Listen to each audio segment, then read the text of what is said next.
Itong tilapia na ito ay nahugasan na. So, wala na siyang mga dugo-dugo. Ang gagawin natin ngayon ay lilinisin siya ng rock salt. Linisin nyo yan maigi. Ayan, welcome, guest hand. Meron akong guest hand dahil injured ang hand ko. So, higis-gisin nyo yung buong katawan niya. Importante ito kasi sa pagbuburo, ayaw nating magkaroon ng mga growth na hindi kaaya-aya. Tapos, pagkatas nyo itong kiskising maiging ganyan, banlawan nyo lang siya ulit ng tubig. Tapos, pwede nyo na siyang i-fillet. Simulan nyong i-cut dito. Sa ano na to. Ayan. Ayan. Okay. Kita nyo yun. Ayan. Okay. Ayan lang. Tapos, pwede nyo actually, dahil fish naman to, pwede nyo siyang simulang ganyanin. Yung, gamitin yung thumb nyo para i-push siya.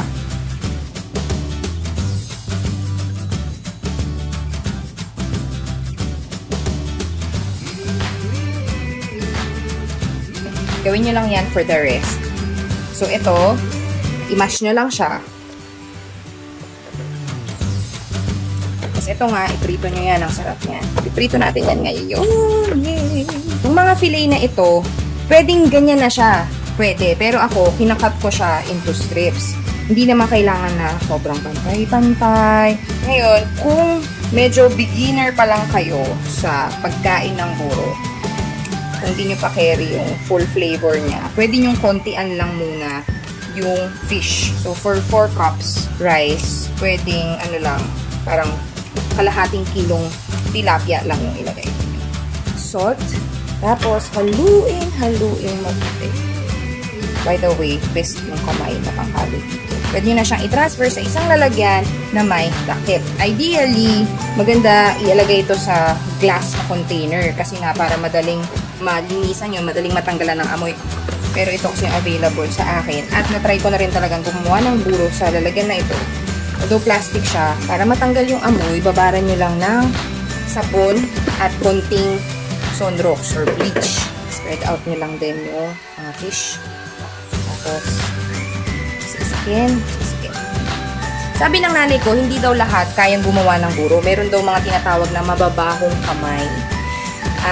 Pag gumawa sila ng buro, nagkakaroon daw ng uod. So, yung mga green thumb lang daw yung pwedeng gumawa ng buro. Hindi ko alam kung ano yung katotohanan nun. Pero isa sa na find out ko na strategy or ang pwede kong maibigay na tips sa inyo ay budburan ng asin yung taas o yung surface ng inyong binuburong isda at kanin. Para maiwasan yun. Hindi ganun karami ha. Ano lang siya, parang enough. Siguro wala pang, siguro mga 1/4 teaspoon yan salt na idadagdag nyo sa taas. Tapos from there, wag nyo na siyang gagalawin. Pan nyo lang siya. Tapos i-keep nyo lang siya at room temperature. And then after 4 days, hahaluan natin siya ng lugaw. Which is basically, bigas lang yun at tubig. Wala nang timpla yun. See you in 4 days! So ito ay 3 cups of water at 2 tablespoons of rice. Hindi na kailangan hugasan. Just add this together. Tapos, pagkain siya lumambot. At magiging lugaw. So, maraming burong isda recipe ang hindi na gumagawa nitong paglulugaw. Pero, ito kasi yung recipe ng nanay ko. So, ito yung sinusundan natin. So, yan, hintayin lang natin yung kumulo at lumambot yung inyong bigas. Tapos, magiging para siyang lugaw. Wala na kayong kailangan ilagay na kahit anong seasoning. Yung seasoning kasi ilalagay natin yan pag ginisa na natin yung buro after another 3 days. Yan, nagsimula na siyang kumulo. Yan. So, pinatay ko na ang kalan. Makikita nyo, no? Sobrang absorbent ng water talaga ang kanin or ang bigas. Kaya yung 3 cups, kala mo parang ang dami nun, parang magiging parang lugaw yung iyong burong isda. Pero hindi. Kita nyo. Yan. Ito na yung completely cooled down na lugaw. Pero kung mapapansin nyo, halos nawala na siya ng tubig. So, gusto kong gawin, pag ganyan, ay magdagdag ng 1 cup na water. So, lagay lang natin siya. Medyo hindi ako humili na. Yung mga pagkain na medyo mabaho-baho siya pero masarap. So, once mahalo nyo siya, Takpan nyo lang ulit. At hintay ulit ng mga 3 araw. Tsaka natin siya igiisa. 3 araw na po ang lumipas, kaya pwede na natin igisa ang ating binuburong isda at kanin. Look at that. Painit ng pan over medium fire. So, I've read na bago pa magdagdag ng oil, kailangan daw painitan nyo na yung mismo pan. So, may preheating na nangyayari para yung heat ay ma-distribute na doon sa buong pan at mas maging uniform yung cooking ng inyong pagkain. So, mainit na. Medyo hinaan lang natin ng konti to low-medium fire. Tapos, pwede na natin ilagay yung ating 1 1/2 cups cooking oil. Allow this to get hot. Dapat kapag dinagdag natin yung onion, magsisizzle siya. Lagay na natin ang 1 cup na chopped onions. So, hintayin natin syempre yung aroma lumabas, maghiwa-hiwalay siya at maging medyo translucent yung inyong onion. Okay, so lagay na natin ang ating 1 cup na ginger. Napaka-importante ng ginger or ng luya sa inyong buro. Dahil tatanggalin niyan ang lansa. Hayaan nyo lang din na ma-extract yung flavor ng inyong ginger papunta doon sa inyong oil. Pwede na natin dagdag naman ngayon yung ating kamatis. 2 cups na tomatoes. Kadagdag, lakasan lang natin yung fire. Bakit natin ginagawa yun? Kasi, syempre, after addition, yung next ingredient, lalo na maramihan, bumababa yung temperature. So, pwede natin itaas. Tapos, kapag nagsimula na siyang mag-sizzle ulit, pwede naman natin siyang flotan. Hayaan nyo lang yan kumukulo at hintayin natin na medyo malanta yung kamatis. Alam ko na acquired taste, itong Kapampangan specialty na ito, pero I dare you to try this. Napakasarap nitong i-partner sa pritong isda rin. Actually, inihaw na hito. Masarap. Natikin ko ulit yung friend ko for the first time na gusto niya. Bago natin makalimutan, pwede natin idagdag yung ating 1 tablespoon na light brown sugar. Blended na ang kamatis. Pwede na natin idagdag ang ating binurong isda at kanin. This has been fermenting for about 7 days.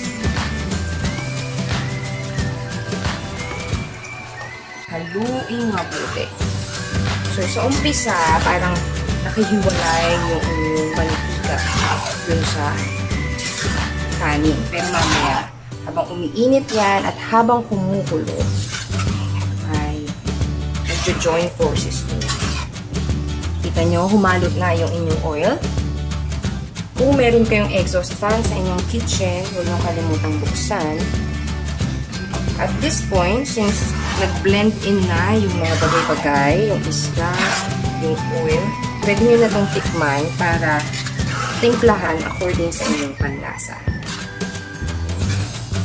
So, ako gusto ko lutong-luto yung aking buro. So, at least, dapat 5 to 10 minutes siyang nagsisimmer-simmer. Ayan, pwede na natin patayin ang kalan. Tikiman time! Ito ang ating burong isda. Tapos ating fried rice and very crunchy ng tilapia.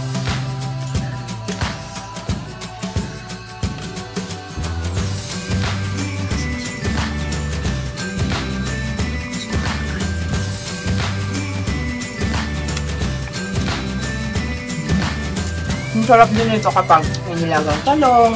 Yung iba na mahilig sa okra. Nilagang okra. Sarap.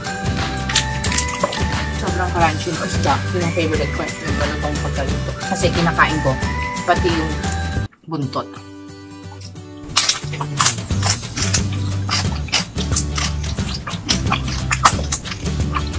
Tapos, tulad ng na-share ko sa inyo, kapag gumawa kayo ng buro, yung pinagtanggalan ng laman, di matitira lang, halos mo to. Piniprito ko yun. Sobrang crunchy niya. So, makakain mo na siya ng buong buo. Ang sarap-sarap. Isa pang masarap i-partner sa buro. Keto. So, kung makain kayo ng keto, alam niyo ibig ko sabihin.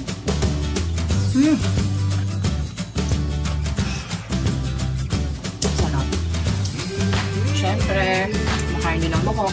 By the way, hindi ako mahilig sa tiyan ng isda. Buti na lang yung asawa ko, kaya mahilig siya sa tiyan. So, pag kumakain kami, masaya. Pero magkaagaw kami sa mga gilid-gilid, yung mga crunchy-crunchy na ganyan. Mahilig kaming mag-pirot-pirot. Sobrang crunchy. Kain ko na yun ng buo. Sarap. I know, marami na hindi kumakain ng buro. Pero I dare you to try. Sa umpisa kasi parang unfamiliar siya. Pero, sa panila, mahilig akong magsimot ng isda. Hello sa mga mahilig din magsimot dyan. Dapat wala kang sasayangan, di ba? Feeling ko, kaya ako natutong magsimot. Kasi, nung bata kami, naka-portion yan, di ba? Ano yan? Ako yun, tigis-tigis ang ganito, kalahati ng isda, tigis-tigis ang manok, ganun. So, talagang you will make the most out of dun sa cut na binigay sa'yo. Kaya natutunan kong magsimot. Thankful ako sa aking nanay na sobrang galing mag-manage ng pera. Sobrang galing talaga. Hindi kami nagutom.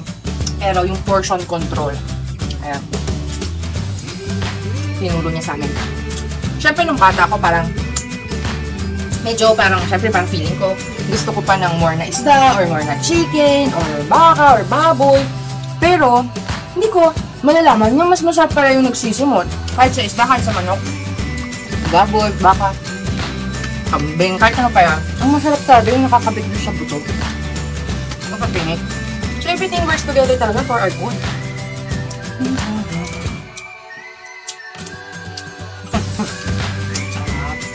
By the way, kung ayungin ang gagamitin nyo, mas magiging darker yung inyong buro. Okay?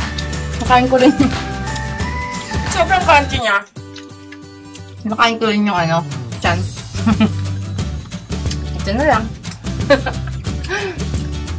Siyempre, sisimutin din natin yung udo.